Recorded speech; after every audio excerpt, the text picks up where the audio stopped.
to the next, come slightly later to check the connection, because it seems that it's not working properly.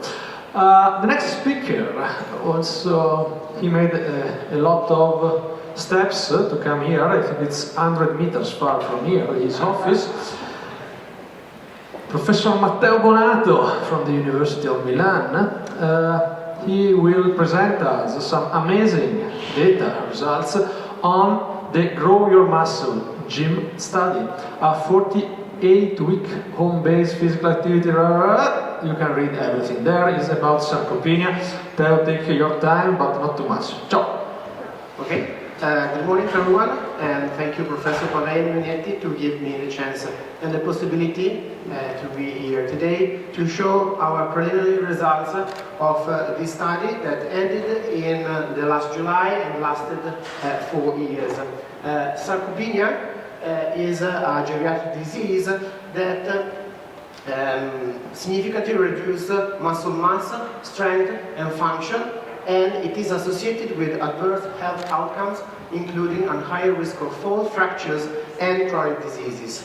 Actually, scientific literature stated that an active lifestyle can lower the risk of developing sarcopenia in older people. However, to date, no longitudinal intervention studies are available that assess the effects of an exercise prescription in this population. To these regards, thanks from funding of the Italian Ministry of Health, we developed the Grow Your Muscle gym study, which is a 48 weeks parallel group randomized control trial, which screen potential participants with adults with sarcopenia according to the appendicular skeletal muscle mass index assessed by bioimpedance analysis, and then participants were randomized and allocated to either an experimental group that received an exercise prescription consisted of 4 sessions per week of home-based body weight resistance training exercises, or to a control group which received the standardized guidelines of the World Health Organization for older people. Participants were tested at baseline and after 48 weeks of protocol with a muscle function assessment consisted by hand grip strength, chest and test, and 6-minute walking test, as well as the maximal voluntary isometric contractions of knee extensors and the mini best test for balance. Moreover, participants underwent also radiology assessment with a DEXA total body to assess muscle masses, and magnetic resonance imaging with Dixon sequences at the middle third of the thigh to assess thigh cross-sectional area and intermuscular adipose tissue. For this study, we specifically developed a gym digital platform to monitor the exercise prescription at home, and consisted by a smartphone application where participants could receive the exercises that have to be performed at home, a lot of video tutorial, and they were also a heart rate wearable. Then we developed also a web-based monitoring dashboard in order to effectively monitor the exercise adherence at home. Therefore, the aim of this study was to assess the proportion of participants showing a 20% improvement in muscle strength by hand grip after 48 weeks of protocol, and a secondary aim consisted of evaluating changes in muscle strength, mass and function after 48 weeks of protocol. For this study, we screened 222 participants. 26 were excluded for these reasons, and therefore 196 were randomized and allocated to 98 in the experimental group and 98 in the control group.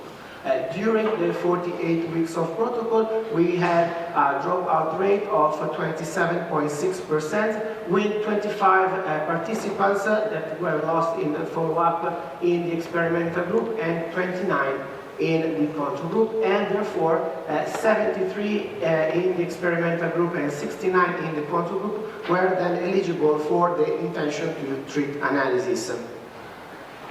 In this slide are shown the participants' characteristics at baseline, and as you can see, there were no significant differences between the experimental and the control group for the demographic and the body composition parameters. Regarding the primary outcome results, we observe a significant proportion of participants that improved hand grip strength of more than 20% in the experimental group compared to none in the control group. Then, going to the muscle function results, we observed that the experimental group increased hand grip strength after 48 weeks of protocol, and the control group significantly reduced hand grip strength after 48 weeks of protocol, with significant percentage change differences between the two groups. Regarding the chest and test, both groups improved the number of repetitions in 30 seconds, but there was a significant percentage change differences in difference between the two groups. Surprisingly, the experimental group improved the distance walked during the 6-minute walking test, and the control group no, with no significant differences between the two groups. Regarding the maximal voluntary isometric contractions, both groups improved strength in both conditions. The experimental group improved the knee strength with the significant percentage change differences between the experimental and the control group. Balance improved in both groups with no differences between groups. According to the DEXA results, we observed that both groups reduced arm limb mass after 48 weeks of protocol with no differences between the two groups, whereas leg limb mass improved in the experimental group with no percentage change differences between the two groups. And then appendicular skeletal muscle mass index did not change in the two groups.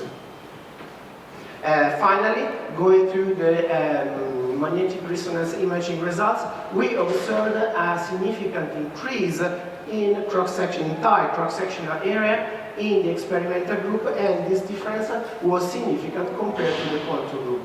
No significant differences were found for the tight intermaxillary adipose tissue. Therefore, our study showed that a digital monitored exercise prescription improved muscle strength and function in older adults with sarcopenia, and this increase was in accordance also with region-specific adaptations consistent with the exercise prescribed, and therefore this finding could suggest that the use of digital tools for exercise prescription and monitoring for home-based resistance training for the management of sarcopenia in older people. Inspired.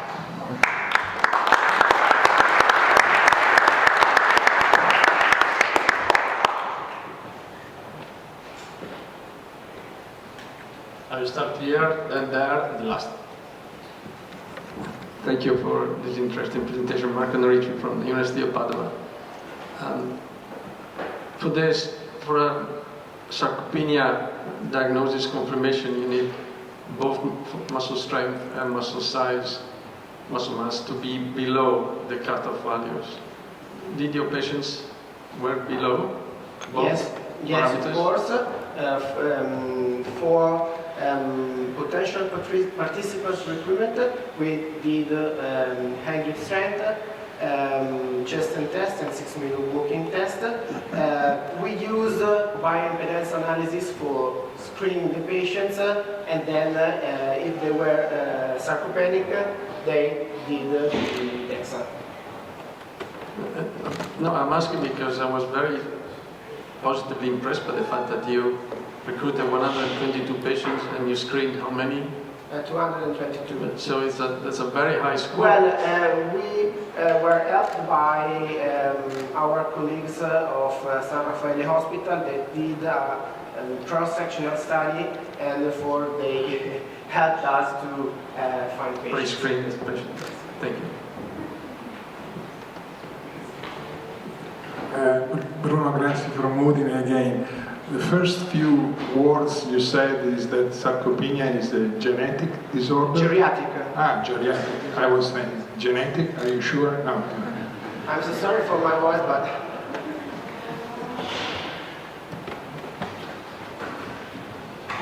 Francesca Lanfranconi from Lecco.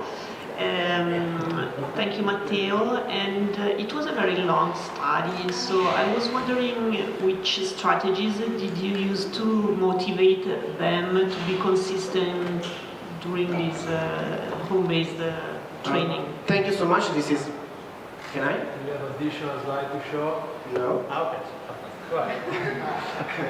No, this is a very interesting question because we work a lot to increase exercise adherence at home.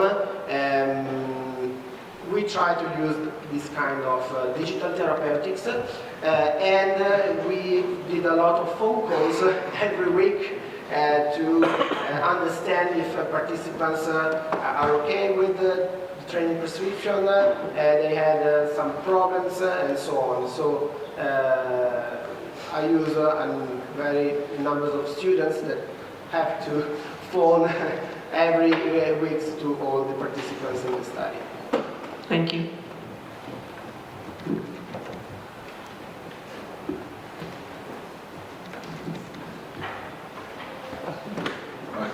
Florence.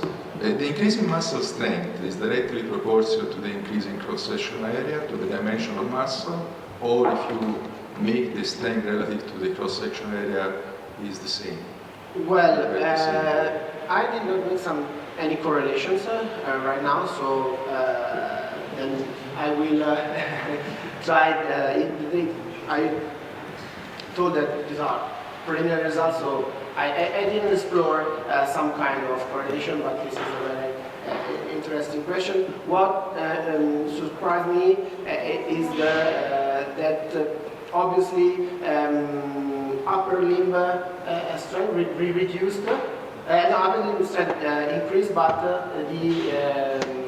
the cross-section area.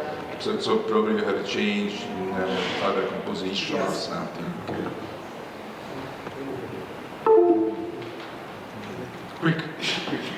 Regarding this point, inevitably you find that the decrease in muscle strength is much greater than the decrease in muscle size. If you did measure it, you would have found it. This is typical characteristic of sarcopenia. Okay, thank you very much.